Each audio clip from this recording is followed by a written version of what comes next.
এই গল্পটার কাহিনী এমন একটা পিশাচকে নিয়ে যাকে কিনা স্বর্গ থেকে বের করে নরকে পাঠিয়ে দেওয়া হয়েছিল। আর এরপর সেই নরকের কীটটা নিজের উপর হওয়া অন্যায়ের প্রতিশোধ নেওয়ার জন্য একটা মহিলাকে প্রেগনেন্ট করে, আর তার ভেতর থেকে জন্ম নেয় আরেকটা শয়তান। আর এর জন্য সে কি করে সেটা জানতে হলে আপনাকে অবশ্যই আমার গল্পটা দেখতে হবে। গল্পের শুরুতেই লুসিফারকে স্বর্গ থেকে বের করে নরকে পাঠিয়ে দেয়া হয়, কারণ সে স্বর্গের দেবতার ওপর হামলা করে তাদের স্থান এবং পাওয়ারকে হাতিয়ে নেওয়ার চেষ্টা করেছিল। লুসিফারকে যে স্বর্গ থেকে বের করে নরকে পাঠিয়ে দিয়েছিল তার নাম হচ্ছে মাইকেল, আর মাইকেল ছিল একজন স্বর্গের দেবদূত। মাইকেল লুসিফারের পেছনে পেছনে নরকে এসে উপস্থিত হয় এবং নিজের ক্ষমতা দ্বারা তাকে সেখানে বন্দী করে দেয়, যাতে সে আর কখনো সেখান থেকে বের হতে না পারে। এরপর মাইকেল যখন সেখান থেকে চলে যায় তখন লুসিফার তাকে হুমকি দিয়ে বলে যে আমি একদিন নিশ্চয়ই ফিরে আসব, তবে এরকম স্বর্গদূত হয়ে নয়, আমি আসব তোমাদের মৃত্যু হয়ে। তখন তোমরা সকলে আমার সামনে মাথা নত করবে। কথা শোনার পর মাইকেল সেখান থেকে চলে যায়, আর এভাবে একের পর এক দিন কাটতে থাকে। দেখতে দেখতে লুসিফার নরকে বন্দী থাকা প্রায় শত শত বছর পার হয়ে যায়। আর সময়ের সাথে সাথে নরকের সেনারা লুসিফারকে নিজেদের ভগবান বানিয়ে নেয়। প্রায় শত শত বছর পর পৃথিবীর সেই জায়গায় যেখানে লুসিফার এসে পড়েছিল সেখানে মানুষের একটা চার্চ তৈরি করে ফেলে, কারণ তাদের মনে হয় কোনো না কোনো দিন হয়তো লুসিফার নরক থেকে সেই রাস্তার মাধ্যমে ফিরে আসবে। এরপর আমাদের বর্তমান দেখানো হয়, যেখানে লরা নামের একটা মেয়ে একজনকে প্রফেসরের সাথে দেখা করে বলে আপনি দয়া করে আমার থিসিসগুলোকে পাবলিশ করে দিন। কিন্তু প্রফেসর লরার সঙ্গে কিছুটা ফ্লার্ট শুরু করে দেয় এবং রাত্রিবেলায় তাকে নিজের বাড়ি যাওয়ার জন্য নিমন্ত্রণ করে। এরপর লরা তার ইশারা বুঝতে পেরে যায়, তাই সে সেখান থেকে চলে যায়। লরা সেখান থেকে বেরিয়ে সোজা একটা চার্চে গিয়ে উপস্থিত হয়, যেখানে আজকে এক্সিবিশনের আয়োজন করা হয়েছে। আর এই এক্সিবিশনে জেসাসের কাফনের উপরে তার রক্ত এবং ডিএনএর চিহ্ন সকলকে দেখাতে চলেছে। ঠিক এই কারণে বিশাল লম্বা একটা লাইনের সৃষ্টি হয়েছে। হাজার হাজার মানুষ এসে ভিড় করেছে, কারণ বিগত 100 বছরে শুধুমাত্র 5 বারই জেসাসের ওপর রক্ত এবং ডিএনএর চিহ্ন মানুষ দেখার সুযোগ পেয়েছে। লরা হলো একজন কলেজ স্টুডেন্ট এবং সে তার কলেজের প্রজেক্ট অনুসারে ডেভিল এবং অ্যাঞ্জেলের ওপর কিছু থিসিস লিখতে শুরু করেছে। এই কারণে তার ফাদার মার্কনির সাথে পরিচয় হয় এবং ফাদার মার্কনি তাকে ভলেন্টিয়ার সম্বোধন করে। খুব সহজেই চার্চের ভেতরে ঢোকার সুযোগ করে দেয়। এই কাপড়টাকে দেখার জন্য চার্চের বাইরে শত শত মানুষ ভিড় করে, কারণ এই কাপড়টাকে পরিয়ে জেসাসকে শুলে চড়ানো হয়েছিল।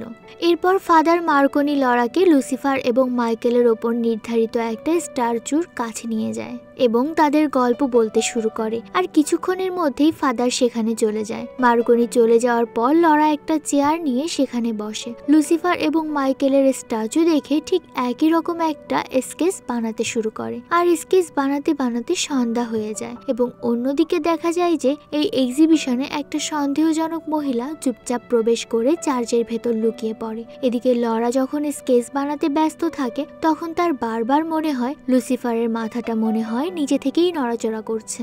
এজন্য লরা সেটাকে কাছ থেকে দেখার চেষ্টা করে। ঠিক তখনই একজন সিকিউরিটি গার্ড এসে লরাকে বলে সন্ধ্যা হয়ে গেছে, এখন এক্সিবিশন বন্ধ হয়ে যাচ্ছে, তাই তোমার এখন এখান থেকে চলে যাওয়া উচিত। লরা সিকিউরিটি গার্ডের কথা মতো তার পেছন পেছন বেরিয়ে আসতে থাকে। ঠিক তখনই তার চোখের সামনে দেখতে পায় সেই সন্দেহজনক মহিলাটা, যার নাম লিজ। সে সিকিউরিটি গার্ডের ওপর হামলা করে তাকে প্রাণে মেরে ফেলে। চোখের সামনে এমন দৃশ্য দেখে লরা খুব ভয় পেয়ে যায়। সে দৌড়ে সেখান থেকে পালিয়ে আসে, কিন্তু এসে দেখে চার্চের প্রত্যেকটা দরজা বাইরে থেকে কেউ বন্ধ করে রেখেছে। সে কিছুতেই চার্চের ভেতর থেকে পালানোর পথ খুঁজে পায় না। এই জন্য সে চুপচাপ একটা আলমারির ভেতরে লুকিয়ে পড়ে। ওদিকে লিজ নামের সেই রহস্যময় মহিলাটা একটা তলোয়ার নিয়ে জেসাসের কাফনের চারদিকে থাকা প্রোটেকশন সিলটাকে ভেঙে ফেলে আর কাফনটাকে চুরি করে নেয়। ঠিক তখনই ফাদার মার্কনি সেই জায়গায় এসে উপস্থিত হয়, আর সে লিজকে আটকানোর চেষ্টা করতে থাকে, কিন্তু লিজ তাকে ধাক্কা মেরে ফেলে দিয়ে তার তার শরীরে ধারালো তলোয়ার ঢুকিয়ে দেয়।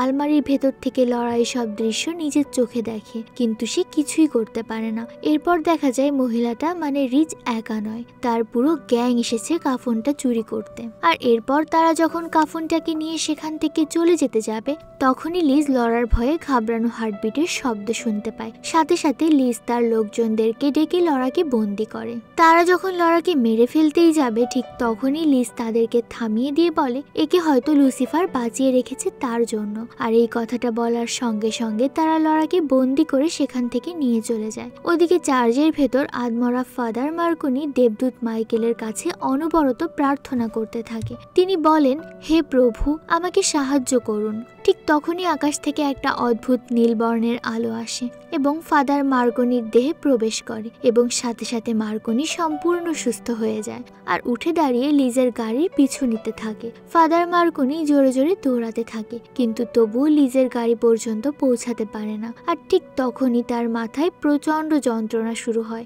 আর সে হোঁচট খেয়ে সেখানেই পড়ে যায়। এরপর আমাদেরকে একটা বিয়ের দৃশ্য দেখানো হয়। সেখানে একটা বাচ্চা ছেলে ভায়োলিন বাজাচ্ছে। বাচ্চাটা খুব সুন্দরভাবে ভায়োলিন বাজিয়ে সেখানে উপস্থিত দর্শকদেরকে মুগ্ধ করে দেয়। ঠিক তখনই সেখানে ডক্টর লরেন নামের একজন সায়েন্টিস্ট এসে উপস্থিত হয় এবং সকল দর্শকদেরকে বলে এই বাচ্চাটা হলো অ্যান্টনিওর লিবার্টির রক্ত, যিনি হলেন আমাদের ইতিহাসের এক বিখ্যাত আর্টিস্ট। আর এই বাচ্চাটাকে আমি অ্যান্টনিওর ডিএনএ দিয়ে ল্যাবে তৈরি করেছি। ডক্টর আরও বলেন যে আপনারা শুধু একবার ভাবেন, যদি আপনাদের সন্তান ইতিহাসের পাতায় সেই বিখ্যাত ট্যালেন্টেড লোকেদের মতো হয় যাদের সম্পর্কে আমরা এখন ইতিহাসের বইতে পড়ি, তাহলে এই ব্যাপারটা আপনাদের পক্ষে কতটা উপকারী এবং নামের হবে। এই অসম্ভব কাজটাকে সম্ভব করার জন্য আমি পৃথিবীর বিখ্যাত এবং ট্যালেন্টেড ব্যক্তিদের ডিএনএ সংগ্রহ করে নিজের ল্যাবে তাদের মতন বাচ্চাদের তৈরি করার কাজ করছি। তারপর সেখানে একটা ছোট্ট বাচ্চাকে নিয়ে আসা হয়, যাকে কিনা একজন বিখ্যাত ইতালিয়ান আর্কিটেকচার এবং কবি অ্যাঞ্জেলোর পুনরতের ডিএনএ দিয়ে বানানো হয়েছে।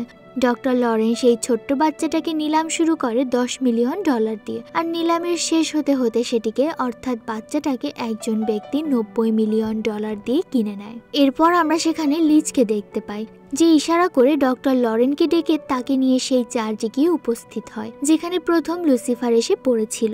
ডক্টর লরেন আর লিয়া এই জায়গাতেই ছিল।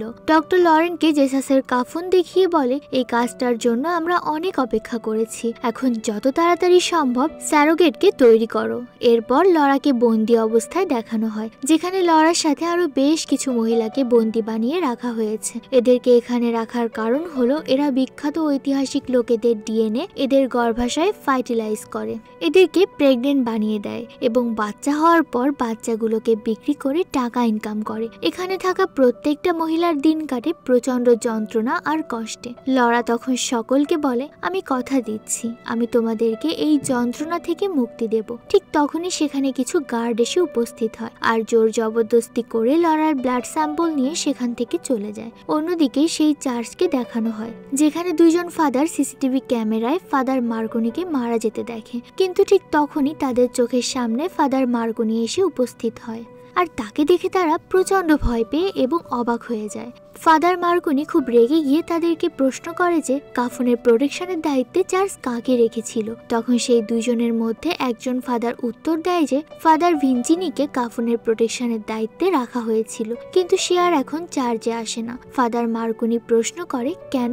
সে উত্তর দেয়, কারণ সে এখন পাগল হয়ে গিয়েছে, সে তার স্বপ্নে শুধু কালো জাদু আর শয়তানদেরকে দেখতে পায় আর সে এখন সাইন্ট মাইকেলের অ্যাসাইলামে থাকে। এরপর ফাদার এক অদ্ভুত কথা বলে ওঠে, সে বলে যে তুমি ফাদার মার্কনি নও, কারণ ফাদার মার্কনি এই সমস্ত কথা আগে থেকেই জানতো। কিন্তু ফাদার মার্কনি এই প্রশ্নের কোনো উত্তর দেয় না আর সেখান থেকে একটা গাড়ি নিয়ে সাইন্ট মাইকেলের অ্যাসাইলামের উদ্দেশ্যে রওনা দেয়। আসলে এই মার্কনি ওই মার্কনি নয়, তার দেহ হলো মার্কনির, কিন্তু তার ভেতরে থাকা আত্মা স্বর্গ থেকে আসা দেবদূত মাইকেলের। এরপর মার্কনি সেই অ্যাসাইলামে এসে উপস্থিত হয় আর সেখানে এসে সে দেখে যে অ্যাসাইলামটি পাহাড়ের ওপর। মার্কনি তখন একটু একটু করে অ্যাসাইলামের দিকে আগাতে থাকে। ঠিক তখনই ফাদার ভিনসিনি এসে তাকে অচেনা লোক ভেবে বন্দুক দেখিয়ে সারেন্ডার করিয়ে নেয়। ফাদার ভিনসিনি তাকে মারতে যাবে, ঠিক তার আগেই তাকে স্পর্শ করে বুঝতে পেরে যায় এ কোনো সাধারণ মানুষ নয়, বরং স্বর্গ থেকে আসা একজন দেবদূত। ফাদার ভিনসিনি তখন প্রশ্ন করে,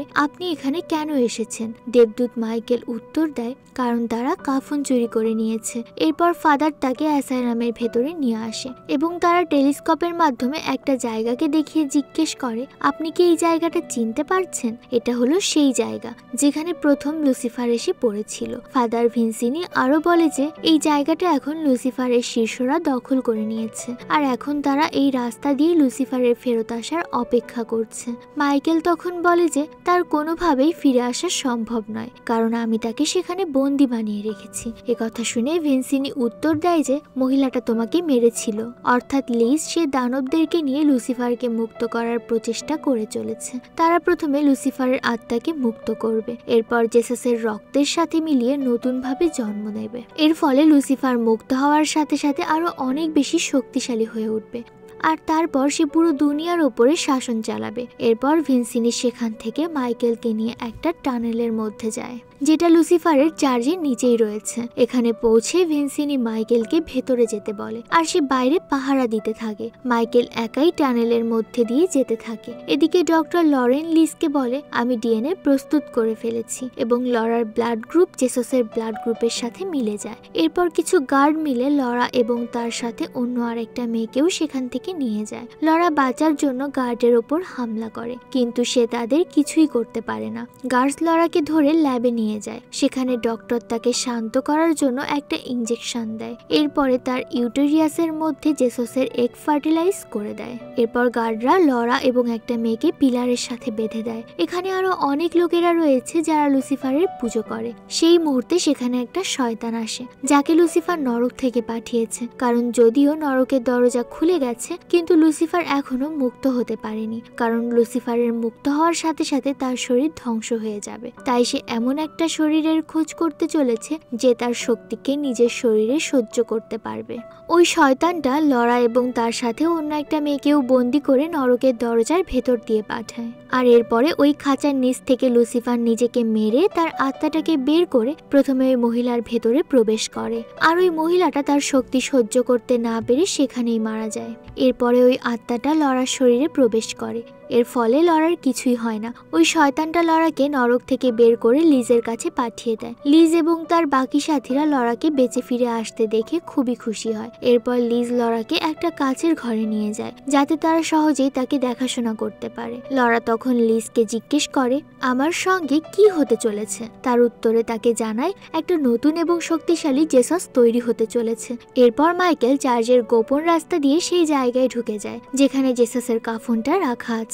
সে কাফনটাকে মুড়িয়ে নিজের ব্যাগে ঢুকিয়ে নেয়। তখনই সামনে রাখা মনিটরে লরাকে দেখতে পায়, আর সেই মুহূর্তে সেখানে ডক্টর লরেন চলে আসে। এরপর মাইকেল সেখানে ব্লাস্ট করে আর লরাকে ছড়ানোর জন্য চলে যায়। সে লরার কাছে পৌঁছে যায়। লরা তাকে দেখে ফাদার মার্কনি ভেবে খুব খুশি হয় আর তাকে বারবার জড়িয়ে ধরতে চায়। এতে মাইকেল রেগে যায় আর তাকে বলে, আমাকে জড়িয়ে ধরো না, কারণ আমি মার্কনি না। এটা শুনে লরা দৌড়ে সেখান থেকে পালিয়ে যায়। তখনই কিছু গার্ড লরাকে ধরার জন্য তার পিছু নিতে থাকে। মাইকেল তাদের কাছ থেকে লুকিয়ে লরাকে নিয়ে একটা রুমে ঢুকে পড়ে। লরা তখন মনে করে এরা মার্কনির বডির সাথে কিছু একটা করেছে, আর ইনিও হয়তো তাদের সাথে যুক্ত। তাই তার উপরে বন্দুক তাক করে আর তাকে জিজ্ঞেস করে, তুমি কে?